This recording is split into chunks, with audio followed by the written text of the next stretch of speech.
인공지능 기술로 인해 산업은 물론 우리 일상 전반이 빠르게 바뀌고 있는데요. 이런 변화를 뒷받침할 인공지능 기본법이 내년 1월 시행 예정이지만 이 업계에서는 산업을 위축시킬 수 있다며 시행 유예를 요구하고 있습니다. 먼저 영상 보고 오겠습니다.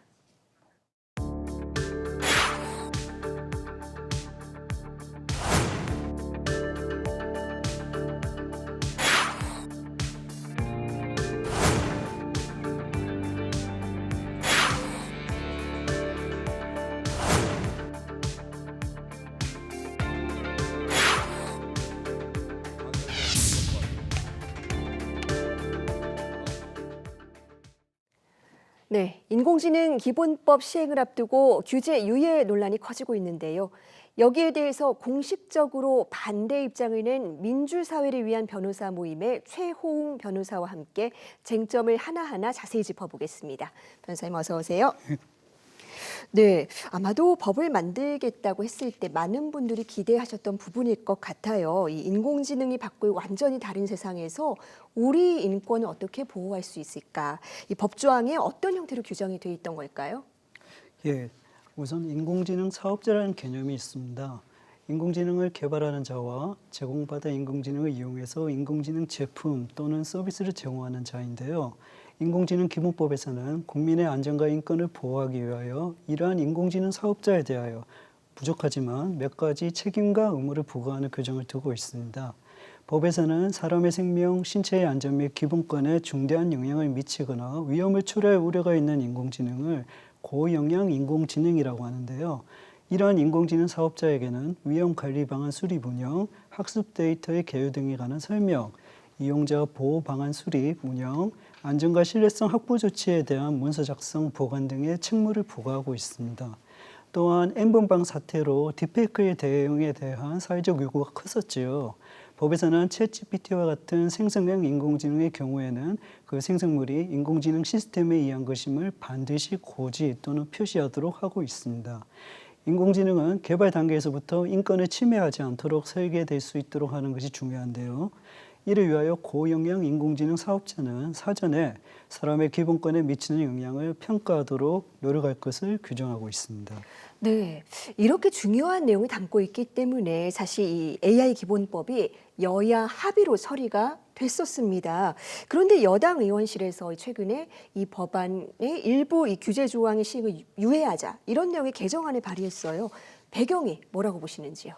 예, 황정화 의원이 대표 발의한 개정 법안인데요. 앞에서 말씀드린 인공지능 사업자에게 부여한 책임과 의무 규정을 3년간 유예하자는 것입니다. 발의한 의원 원문의 제한 이유를 보니 인공지능 사업자에 대한 규제 조항이 인공지능 시대의 기술 발전을 저해하고 기업 혁신을 위축시킬 수 있으니 이를 일정 기간 유예할 필요가 있다고 합니다. 인공지능 기본법 제정 과정에서부터 산업계는 규제를 하지 말고 문제가 발생하면 그때 규제를 하라, 선호형 후 규제를 요구하면서 규제에 대한 거부감을 표시해 왔습니다. 현 정부에서도 경제성장 전략으로 AI 대전환 사업을 내세우고 있는데요. 인공지능 산업 발전만이 당장 국가를 살릴 것이라는 분위기 속에서 나온 법안이 아닌가 생각해 봅니다. 네, 이런 움직임에 대해서 국가인권위원회는 물론이고 민변 포함한 4개 시민단체도 바람직하지 않다라는 의견을 내셨습니다. 어떤 이유 때문입니까? 인공지능 기본법은 지능과 규제를 조화시키고자 하는 법입니다. 법의 목적에서도 인공지능 발전뿐만 아니라 국민의 권익과 존엄성을 보호하기 위함이라고 명시되어 있습니다. 법 제정 과정에서 시민단체에서는 인공지능 활용에서 국민의 안전과 권리를 보장하기 위한 방안을 지속적으로 제안했습니다. 그 요구 중 극히 일부만 수용되었고 사실 산업 위주의 입법이 된 것이라고 평가합니다. 그런데 지금 개정 법안은 인공지능의 안정성과 신뢰성을 확보하기 위한 인공지능 사업자의 최소한의 책무마저도 유예하겠다는 것입니다. 해당 조항들을 유예하게 되면 인공지능 기본법은 지능을 위한 규정이 있을 뿐 사업자에 대한 어떠한 규제 조항이 존재하지 않은 채로 시행되게 됩니다.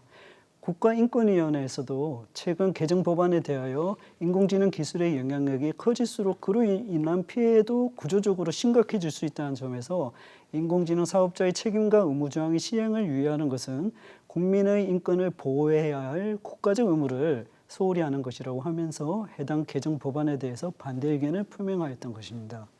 입법 과정에서 합의로 정해진 현행법상의 필요 최소한의 규제는 보장되어야 할 것입니다. 네.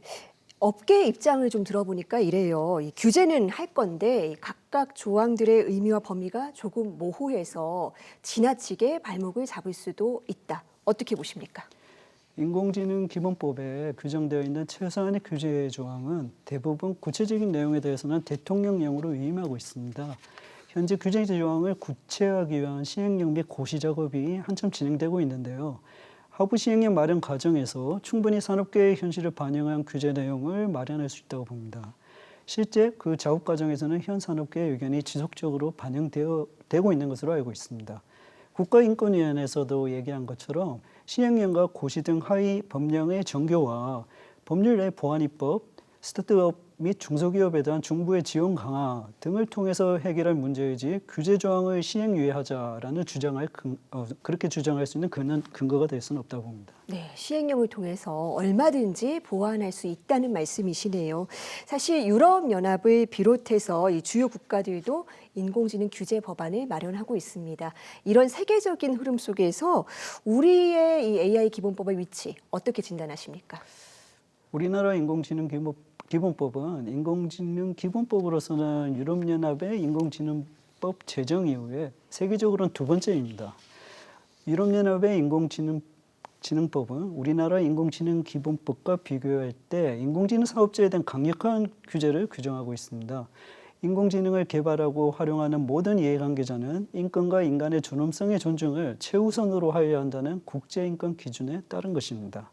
비록 기본법까지 제정하지 않은 국가들도 인공지능의 발전의 위험성을 인식하고 인간을 위하고 지속가능한 발전을 위한 규제의 필요성을 여러 제도로 보완하고 있습니다.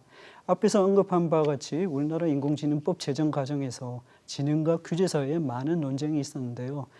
일부 언론에서는 산업계 영향을 반영하여 인공지능 산업 경쟁이라는 세계적 흐름 속에 한국은 너무 규제가 과도하다라는 보도들을 하지만 결국 필요 최소한의 규제만이 도입되었을 뿐이라는 생각입니다.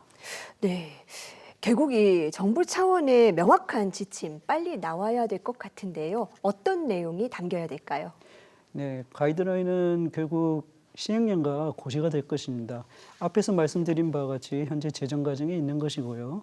시민사회 입장에서는 법 제정 과정에서 지속적으로 요구했던 정교한 규제가 시행령에서 구체적으로 반영되어 시행될 수 있기를 바랍니다.